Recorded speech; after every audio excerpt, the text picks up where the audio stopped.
Assalamualaikum, saya 116-4448 Sarjan Small Muhammad Isa selaku Ketua Detachment bagi 1 Meriam Istiadat di 41 Bateri hari ini.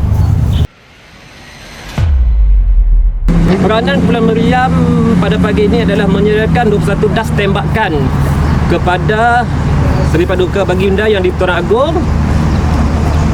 dalam pembarisan mengarah panji-panji pada pagi ini.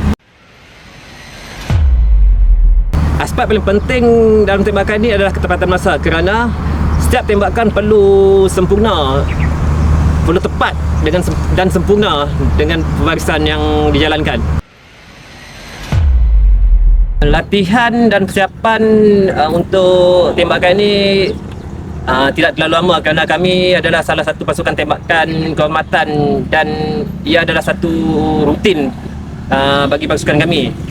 Tetapi untuk pembarisan ini kami membuat latihan intensif selama seminggu supaya pembarisan ini lebih sempurna.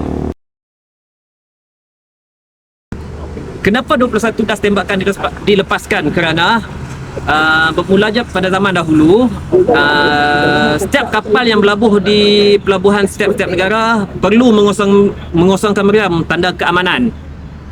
21 das tembakan adalah kerana setiap kapal mempunyai 21 laras meriam dan ianya perlu dikosongkan.